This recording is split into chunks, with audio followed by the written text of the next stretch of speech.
निर्गमन के पुस्तक 26वीं अध्याय को ध्यान करेंगे। इस अध्याय में 37 वचन लिखा गया है। इस 37 वचनों में मिलाप वाली तंबू की मंदिर मतलब तंबू के अंदर रहने वाली पवित्र निवास स्थान और अति पवित्र निवास स्थान नियुक्त करने वाला एक मंदिर। ये जो मंदिर है 45 फुट लंबाई और 15 फुट चौड़ाई, रेक्टेंगुलर शेप कहते हैं ना, जैसे एकायत कहते हैं, और 50 फुट ऊंचाई, 50 नहीं 15 फुट ऊंचाई कहकर आंकलन। ये मंदिर यीशु मसीह को दर्शाती है। मिलाप वाली तंबू में रहने वाली हर एक वस्तु और उसके लिए इस्तेमाल किया गया हुआ हर एक चीज़ परमेश्वर को और उनकी उद्धार की मर्ज़ी को और जो परमेश्वर पूरा किया हुआ क्रूस की त्याग को दर्शाती है। मिलाप वाली तंबू मनुष्य परमेश्वर के पास एकत्रित करने के लिए स्पष्टीकरण किया गया हुआ एक दृश्य की काव्य कह सकते हैं। 26वीं अध्याय में एक मंदिर को बनाने के लिए कहे थे खुदा ने। 26वीं अध्याय में एक मंदिर को बनाने के लिए परमेश्वर ने कहा था। ये मंदिर 2 भाग होते हैं, एक पवित्र स्थान, दूसरी अति पवित्र स्थान। इस दोनों स्थानों को अलग 2 भाग करने के लिए बीच में एक दृढ़ पर्दा रहती है। इस मंदिर में रहने वाले हर एक वस्तु, सोने का दिवट, धूप की वेदी और पवित्र मेज, रोटियों को रखने वाली पवित्र मेज, ये 3 वस्तु पवित्र स्थान में रहते हैं।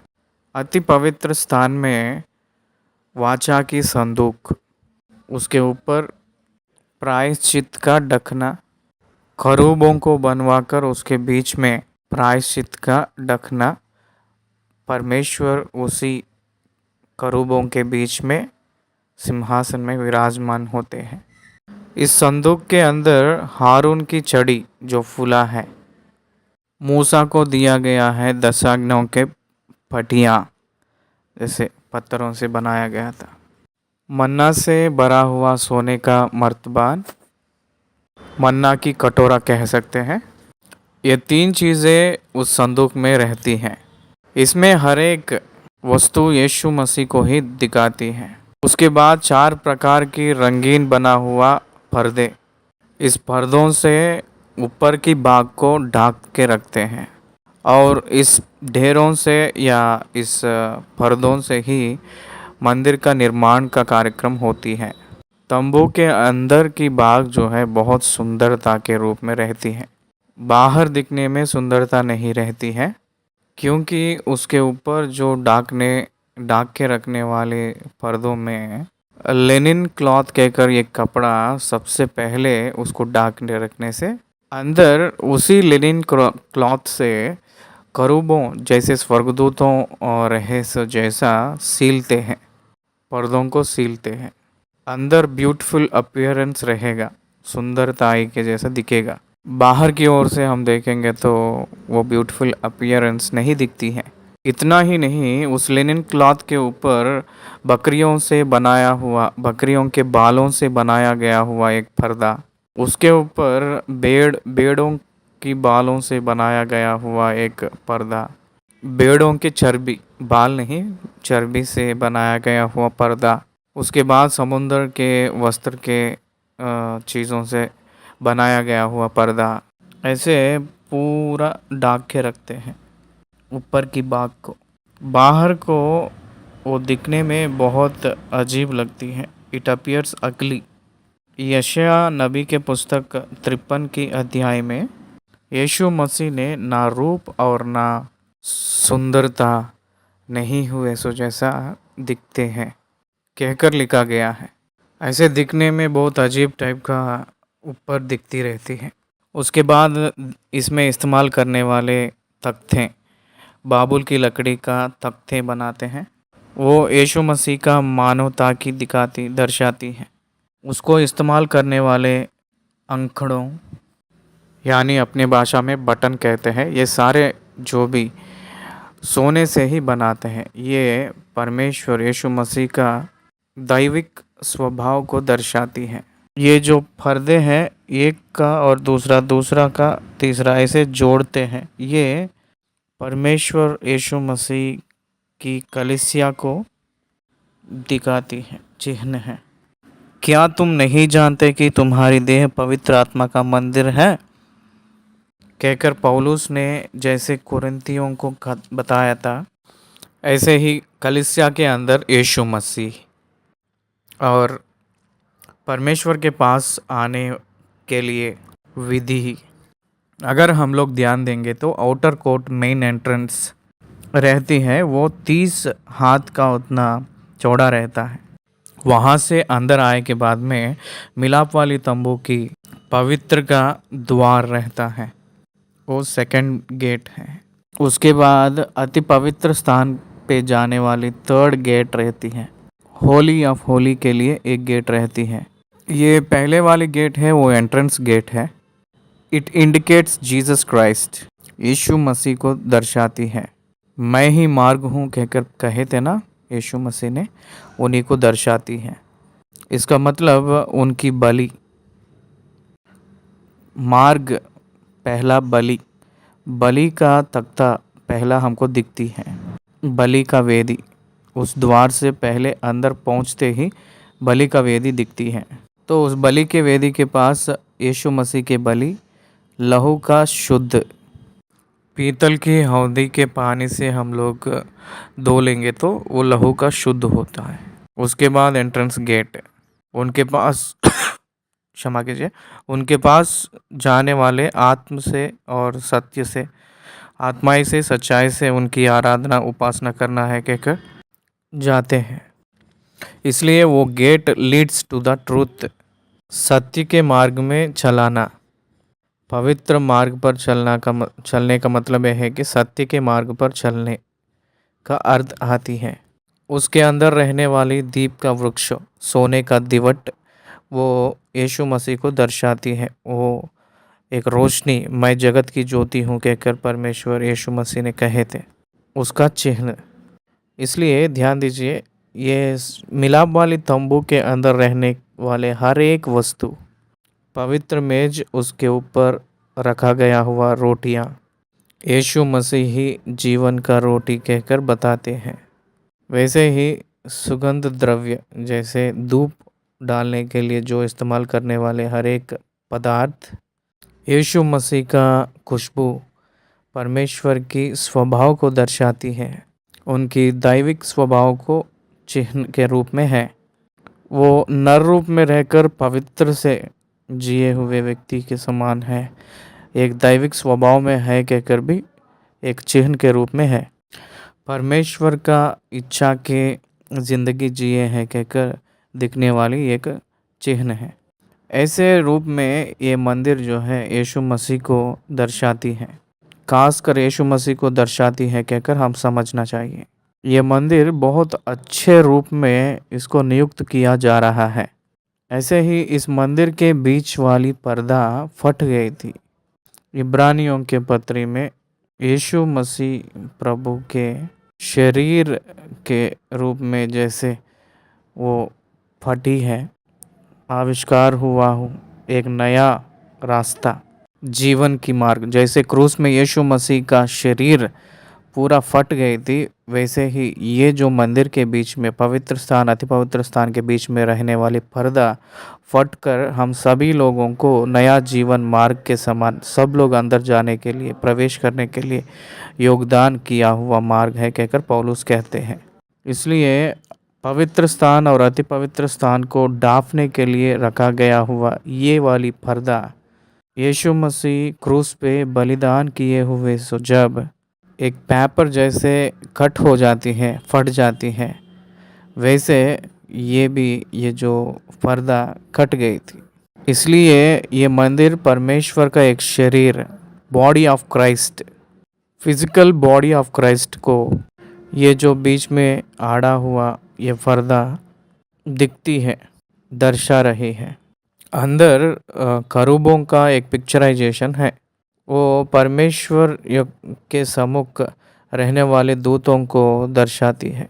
वैसे ही जैसे स्वर्गलोक में किस नमूना है, इसका मतलब परमेश्वर, परमेश्वर के सिंहासन, परमेश्वर के पुत्र, परमेश्वर के दूत, परमेश्वर की रोशनी, परमेश्वर की पवित्रताई जो स्वर्गलोक में है उसको रिप्रेजेंट करते हुए ये प्रत्यक्ष ये मिलाप वाली तंबू अंदर की मंदिर हमको दिया गया है। तो मैं पहले वचन से पढ़ रहा हूँ, 37 वचन यहाँ है। हम लोग पहले वचन से लेकर 9 वचन तक सबसे पहले पढ़ लेंगे। देखिए पहले वचन, फिर निवास स्थान के लिए 10 पर्दे बनवाना, इनको बटी हुई सनी वाले और नीले, बैंगनी और लाल रंग के कपड़े का कढ़ाई के काम किए हुए करूबों के साथ बनवाना। देखिए 4 कलर्स, पहला वाला स्काई कलर और एक रेड कलर और एक पर्पल कलर, एक white colour. Sky colour indicates the heaven, it indicates the heaven, स्वर्गलोक को याद दिलाता है। Red colour indicates the blood of Christ, यीशु मसीह के लहू को earth to heaven, heaven to earth connection को याद दिलाती है। उसके बाद पर्पल उनकी रॉयल्टी को दर्शाती है, याद दिलाती है, उनकी भलाई को दर्शाती है। उसके बाद वाइट लेनिन, ये सफ़ेदी है, सनी वाली कह सकते हैं इसको, ये पवित्रताई को दर्शाती है, याद दिला रही है परमेश्वर पवित्र है। God is one and Holi, उनके जैसा कोई नहीं है, वो पवित्रताई को दर्शा रही है। उनकी लंबाई, उसकी चौड़ाई दिया है। दूसरी वचन, एक एक पर्दे की लंबाई 28 हाथ और चौड़ाई 4 हाथ की हो, सब पर्दे एक ही नाप के हो। ये 10 पर्दों को एक दूसरे से जोड़ना है, एक 5 पर्दों से जोड़ना है, बाकी 5 एक दूसरे से जोड़ना है। 10, ये 10 कर्टेंस एक तरफ 5 और एक तरफ 5 जोड़ना है। तीसरी वचन से 5 पर्दे एक दूसरे से जुड़े हुए हो और फिर जो 5 पर्दे रहेंगे वे भी एक दूसरे से जुड़े हुए हो और जहाँ ये दोनों पर्दे जोड़े जाए वहाँ के दोनों चारों पर नीले नीले फंदे लगवाना। दोनों चारों में 50-50 फंदे ऐसे लगवाना कि आमने सामने हो और सोने की 50 आंकड़े बनवाना पर्दों पर्दों का पांचों को आंकड़ों के द्वारा एक दूसरे से ऐसा जुड़वाना कि निवास स्थान मिलकर एक हो जाए। वैसे करने से मंदिर पूरा एक ही मंदिर हो रही है, एक ही मंदिर हो रहा है। 7वीं वचन, फिर निवास के ऊपर तंबू का काम देने के लिए बकरी के बाल के 11 पर्दे बनवाना। ये सिन ऑफरिंग पाप की प्रायश्चित का बलि को याद दिला रही है। 8वीं वचन, एक एक पर्दे की लंबाई 30 हाथ और चौड़ाई 4 हाथ की हो। 11 पर्दे एक ही नाप के हो। 9वीं वचन, और पांच पर्दे अलग और फिर 4 पर्दे अलग जुड़वाना और 6वें पर्दे को तंबू के सामने मोड़कर दोहरा कर देना। 10वीं वचन, और तू 50 आंकड़े उस पर्दे के छोर में जो बाहर से मिलाया जाएगा और 50 ही आंकड़े दूसरी ओर के पर्दे की छोर में जो बाहर से मिलाया जाएगा बनवाना और पीतल के 50 आंकड़े बनाना और आंकड़ों को फंदों में लगाकर तंबू के ऐसा जुड़वाना कि वह मिलकर एक हो जाए। 12वीं वचन, और तंबू के पर्दों का लटका हुआ भाग अर्थात जो आधा फट रहेगा वह निवास की पिछली ओर लटका रहे। 13वीं, और तंबू के पर्दों की लंबाई में से हाथ भर इधर और हाथ भर उधर निवास के ढंकने के लिए उसके दोनों ओर लटका हुआ रहे। फिर तंबू के लिए लाल रंग से रंगी हुई मेंढों की खालों का एक ओढ़ना और उसके ऊपर सुइसों की खालों का भी एक ओढ़ना बनवाना। इसलिए मंदिर के ऊपर लटके हुए हिलने वाले पर्दे, मेढ़ों का पर्दा और बकरियों के बाल का एक पर्दा, सुइसों की खालों सील्स चर्बियों से बनाना है। ऐसे पूरा बनाए के बाद में ये सारे पर्दे प्रॉपरली खड़े होने के लिए 15वीं वचन से 27 वचन तक लिखा गया हुआ बातें ये है कि तख्ते बनाने के लिए कहे थे। बाबुल की लकड़ी के तख्ते फ्रेम्स कहते हैं, फ्रेम्स, क्योंकि प्रॉपरली ये जो तंबू खड़ा होना है रहने के लिए, खड़े होने के लिए बाबुल की लकड़ी से फ्रेम्स बनाना है। तख्ते का मतलब फ्रेम्स कह सकते हैं।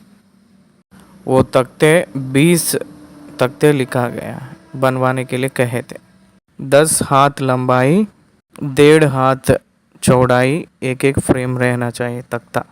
एक एक तख्ते में एक दूसरे से जोड़ी हुई 2-2 चूल्हे हो रहना है। वैसे मंदिर के हर एक तख्ते बनाना है, 20 तख्ते। दाहिनी ओर, इसका मतलब यह है कि दक्षिण की ओर मंदिर की तख्ते बनाना है और एक एक तख्ते के 2-2 चूल्हों को, 2 कुर्सियों को और 20 तख्तों को 40 कुर्सियों को, चांदी की 40 कुर्सियों को बनाना है। वो जो तख्ते फ्रेम्स पृथ्वी पे रहने के लिए, अटकने के लिए, पीतल की कुर्सियों को बनाने के लिए एक एक तख्तों को 2-2 करके 40 कुर्सियाँ उसके ऊपर रखना है। 22वीं वचन, निवास की पिछली ओर अर्थात पश्चिम की ओर के लिए 4 तख्ते बनवाना है। दो खत्म हो गया है। दक्षिण की ओर और उत्तर की ओर खत्म हो गया है।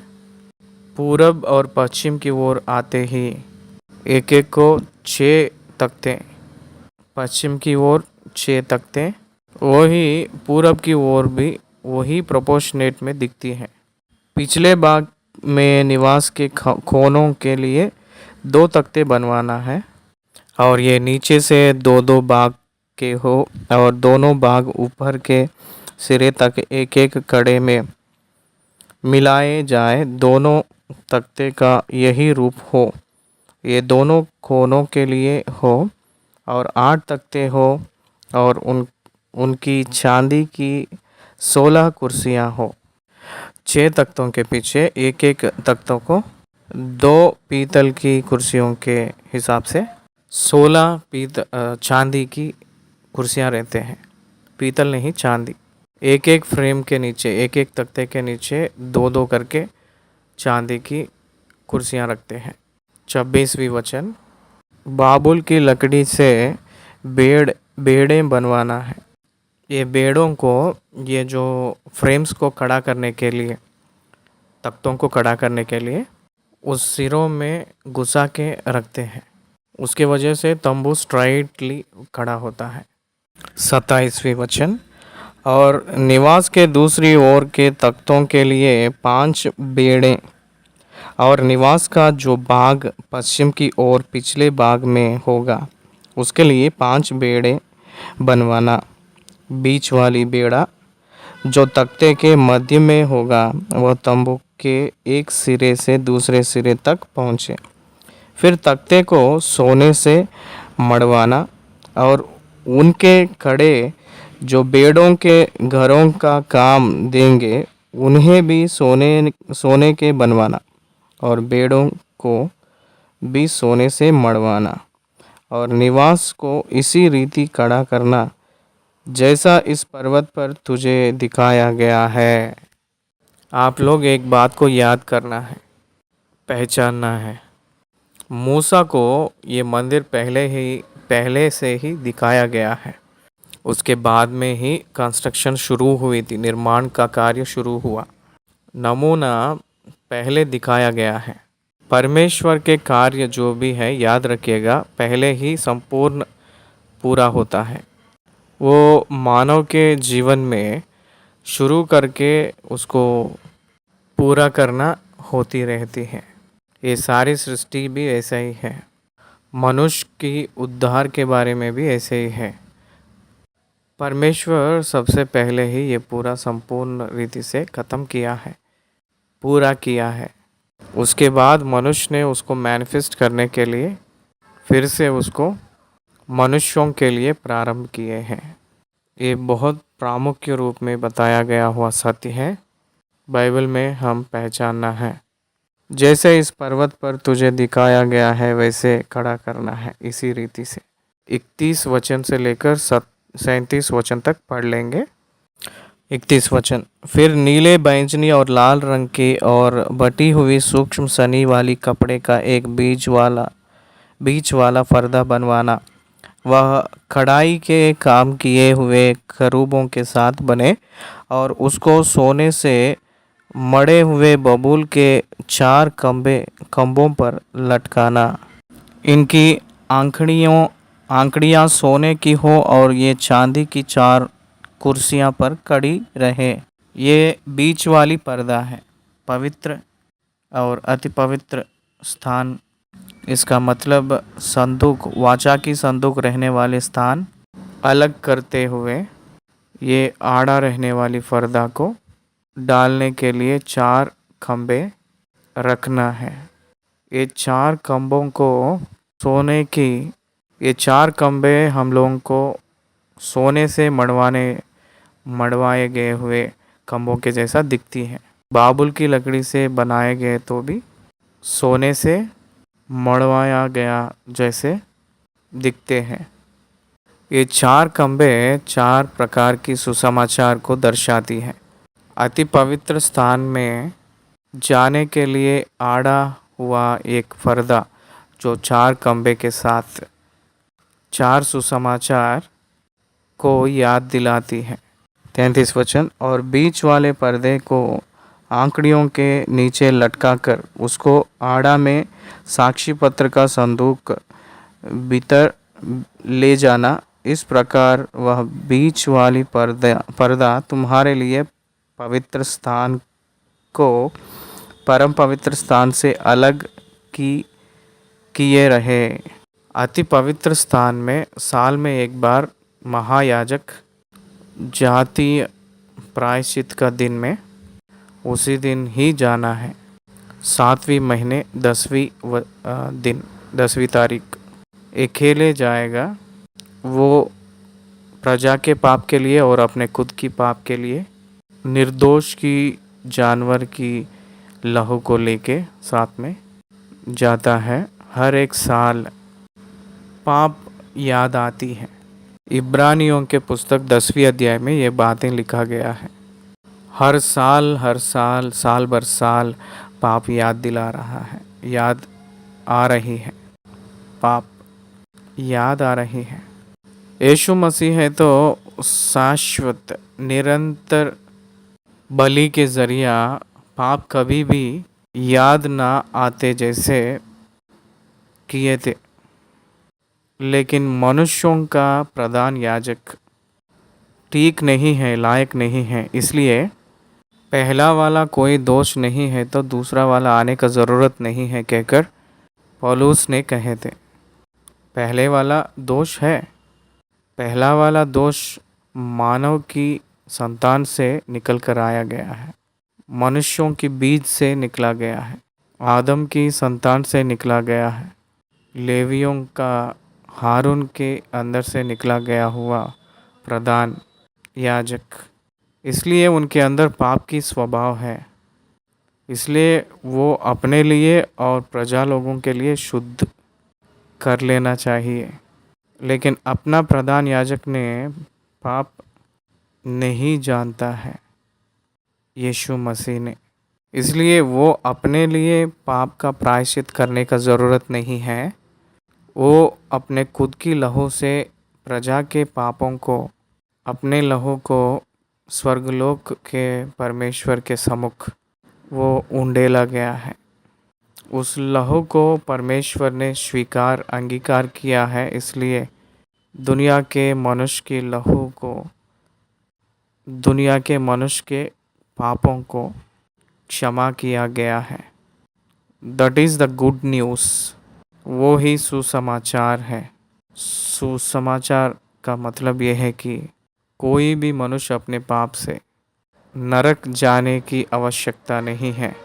यीशु मसीह ने सॉल्यूशन दिए हैं, सुलझाव दिए हैं, अपने लहू से सुलझाव किए हैं परमेश्वर को और मनुष्य के बीच में आड़ा रहने वाले पाप को यीशु मसीह ने नाश कर डाला है।